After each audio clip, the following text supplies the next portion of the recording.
سورہ احزاب کا آخری رکوع پڑھے.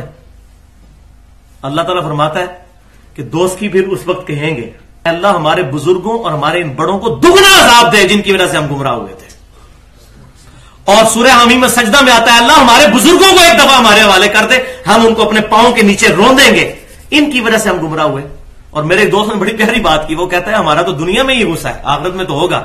جب ہم کتاب و سنت کے منہج پہ ہے تو ہمیں ادھر بھی غصہ آتا ہے, یار ہمارے مولویوں میں اتنا پال کیا, ان کو لتر مارنے چاہیے. واقعی یہ قرآن کی آیت ٹھیک ہے کہ قیامت الدین سورہ حمیم میں سجدہ میں آتا ہے, لوگ کہیں گے اللہ ہمارے بزرگوں کو ہمارے حوالے کر, ہم ان کو پاؤں کے نیچے روندیں, جنوں کو بھی اور انسانوں کو بھی جنہوں نے ہمیں گمراہ کیا تھا, کہ ہم ان کی تاکہ یہ اسفلین میں سے ہو جائے.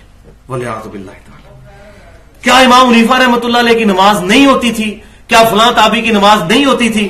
اچھا, اس کے بھی اصولی جواب میں نے 5 تیار کیے چھوٹے چھوٹے. پہلا اصولی جواب یہ ہے کہ بھائیو قرآن اور سنت اور سلف کا اجماع یہ ہے مین چیز, اس کو ہم نے فالو کرنا ہے.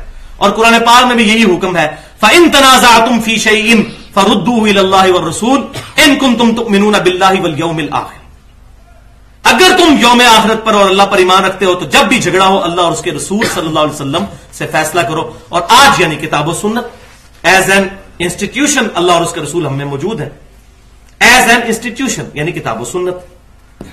دوسرا جواب, خود ہمارے ائمہ کرام نے, امام ابو حنیفہ رحمۃ اللہ علیہ, امام شافعی, امام مالک, امام احمد بن حنبل, امام جعفر الصادق, تمام ائمہ نے فرمایا کہ ہماری کوئی بات بھی صحیح حدیث سے, ایون صحابی کے قول سے بھی ٹکرا جائے اس کو چھوڑ دو. لہذا ہم اماموں کو بھی مانتے ہیں, اماموں کی بھی مانتے ہیں. ہمیں پتا چلا کہ امام حنیفہ رحمۃ اللہ علیہ کی طرف منسوب یہ بات, اب اس کی بھی کوئی سند نہیں ہے کیونکہ امام شافعی کی کتاب بھی ہے, امام احمد بن حنبل کی کتاب بھی دنیا میں ہے, امام مالک کی کتاب بھی موجود ہے, امام حنیفہ کی اپنی کتاب کوئی موجود نہیں ورنہ ہم دیکھتے تو اس پہ بہرحال انڈائریکٹلی جو پتا چلتا ہے. تو ہم نے انہی کی بات پر, امام حنیفہ رحمۃ اللہ علیہ کی بات پر عمل کیا کہ ہمیں اتنی صحیح حدیث ملی, ہم نے ان کا قول چھوڑ دیا اگر ہے کہیں پر. اور خود ہمارے حنفی بھائیوں نے بھی چھوڑا ہوا ہے. یہ جواب نمبر ہے 4.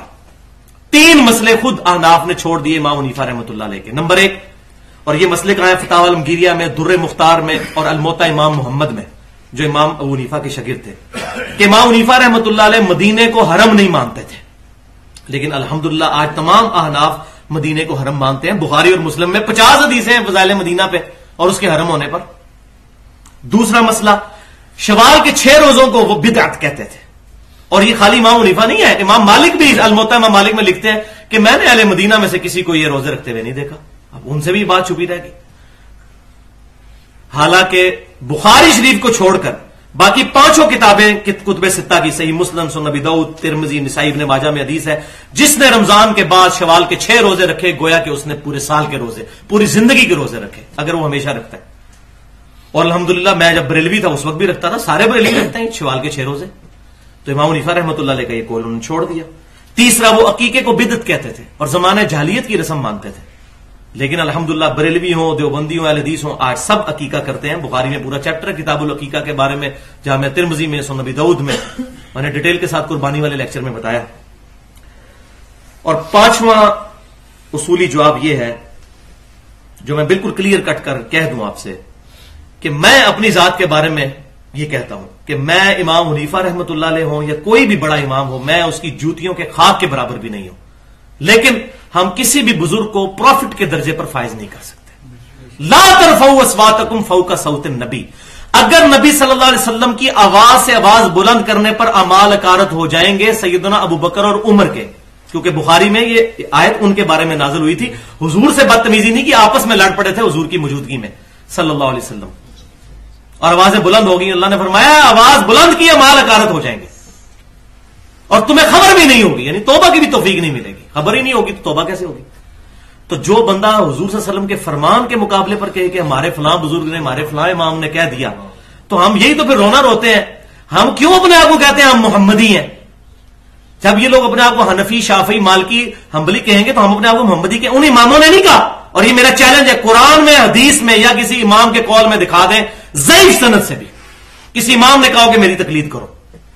یہ تو اصل بیماری ہے خود. اور یہ بھی یاد رکھیں کہ امام شافعی, امام احمد بن حنبل اور امام مالک یہ رفع الیدین کرتے تھے. اگر کوئی کہنا میں اس لیے رفع الیدین کرتا ہوں کہ یہ امام کرتے تھے, تو اس کا رفع الیدین بھی 0 سے ضرب ہے. جب تک اپنی نسبت کو امام کائنات صلی اللہ علیہ وسلم سے مضبوط نہیں کرے گا, ہمیں شافعیوں کی نماز بھی کوئی نہیں چاہیے جب تک وہ یہ نہیں کہتے کہ میں نبی صلی اللہ علیہ وسلم کی وجہ سے یہ نماز پڑھتا ہوں. یہ بات بالکل کلیئر ہے. کیونکہ قیامت والے دن ہمیں یہ نہیں پوچھا جانا کہ آپ نے امام حنیفہ کے پیچھے چلے تھے یا امام شافعی کے پیچھے یا امام مالک. ہمیں ایک بندے کی اطاعت کے بارے میں پوچھا جائے گا, وہ امام کائنات صلی اللہ علیہ وسلم کی اطاعت ہے. اور نبی صلی اللہ علیہ وسلم کی صحیح بخاری میں انٹرنیشنل نمبرنگ کے مطابق 7281 نمبر حدیث ہے, محمد فرق بین الناس, محمد صلی اللہ علیہ وسلم لوگوں میں حق اور باطل کے درمیان فرق ہے. فرق, قرآن بھی الفرقان, نبی صلی اللہ علیہ وسلم بھی الفرقان. الحمدللہ. تو بھائیو